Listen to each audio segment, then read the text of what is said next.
झारखंड के 14 सीटों के लिए मतदान संपन्न हो चुका है। 4 जून को नतीजे आ जाएंगे।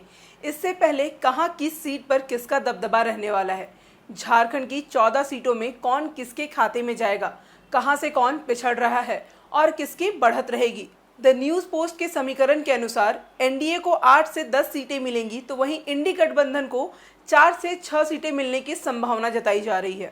2019 की तरह एनडीए ने इस बार भी 13-1 के फॉर्मूले पर चुनाव लड़ा, जिसमें 13 सीटों में बीजेपी मैदान में रही, 1 पर आजसू। वहीं इंडी गठबंधन में ये फॉर्मूला इस बार 7-5-1-1 का था, जिसमें कांग्रेस 7 पर, जेएमएम 5 पर, राजद 1 पर और लेफ्ट 1 पर चुनावी मैदान में थे। अब सवाल यह है कि इंडिया गठबंधन नए फॉर्मूले से झारखंड में अपनी सीट का आंकड़ा बढ़ा पाएगी।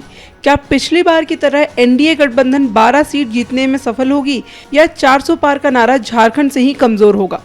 2019 के एग्जिट पोल के अंदाजों की अगर हम बात करें तो अलग अलग चैनल के अलग अलग दावे थे, जिसमें एबीपी ने बीजेपी को 8, कांग्रेस को 6, अन्य को 0 सीट दिए थे। आज तक ने बीजेपी को 12 से 14, कांग्रेस को 0 से 2, अन्य को 0 सीट दिए थे। इंडिया टीवी ने बीजेपी को 13, कांग्रेस को 1, अन्य को 0 सीट दिए थे। सी वोटर ने बीजेपी को 6, कांग्रेस को 8, अन्य को 0 सीट दिए थे। इस अंदाजे के बाद की जो जमीनी हकीकत रही थी वो कुछ इस तरह से थी कि झारखंड में 11 सीटों पर कमल और 1 पर फल, यानी एनडीए के खाते में कुल 12 सीटें गई थी। वहीं कांग्रेस के खाते में 1 और झामुमो के खाते में 1 गई थी। 2019 में यूपीए गठबंधन में 15 दल शामिल थे। इसमें झामुमो ने अलग लड़ाई लड़ी थी और राजमहल की सीट अपने खाते में ले ली थी। ऐसे में आज तक के पूर्वानुमान काफी हद तक सही हुए थे। ऐसे में 2024 के एग्जिट पोल क्या कहती है, आइए देखते हैं। झारखंड के 14 सीटों के लिए मतदान संपन्न हो चुका है। 4 जून को नतीजे आ जाएंगे।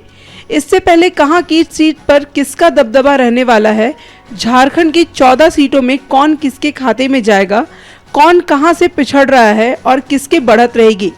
इंडिया टुडे एक्सेस माई इंडिया के एग्जिट पोल के अनुसार एनडीए को जहां 8 से 10 सीटें, वहीं इंडिया गठबंधन को 4 से 6 सीटें मिलने की संभावना जताई जा रही है। वहीं अगर इंडिया टीवी सीएनएक्स के एग्जिट पोल में झारखंड की बीजेपी को बढ़त मिलती दिख रही है। इस बार जेएमएम को निराशा हाथ लग सकती है। जेएमएम को 1 से 3 सीट, यहाँ कांग्रेस का खाता भी नहीं खुलता नजर आ रहा, यानी उसे 0 सीट मिलती नजर आ रही है। वहीं आजसू के खाते में 1 सीट आ सकती है, जबकि अन्य को इस बार खाली हाथ रहना पड़ेगा।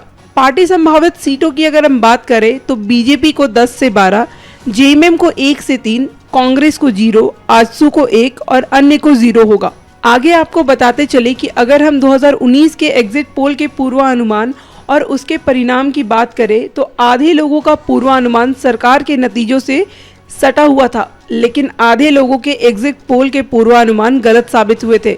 ऐसे में हम यह कह सकते हैं कि जिस तरीके से लोग एग्जिट पोल निकालते हैं वो थोड़े से रिसर्च के बाद नहीं बताए जा सकते। इसके लिए एक गहन मंथन की जरूरत होती है। इसके आधार पर हम यह कह सकते हैं कि 2024 में जिस तरीके से मोदी फैक्टर में लोग अपना एग्जिट पोल ज़्यादा करीब बता रहे हैं वह सही भी हो सकते हैं और नहीं भी, क्योंकि हमारी टीम द न्यूज पोस्ट का भी ये मानना है कि झारखंड की कुछ सीटों में एनडीए की सीट फंसती नजर आ रही है। कुछ सीटों पर त्रिकोणीय मुकाबला हुआ है तो कुछ जगहों पर सीधा मुकाबला होते नजर आ रहा है। परिणाम 4 जून को आने हैं और सभी पार्टियां इसका बेसब्री से इंतजार कर रही है।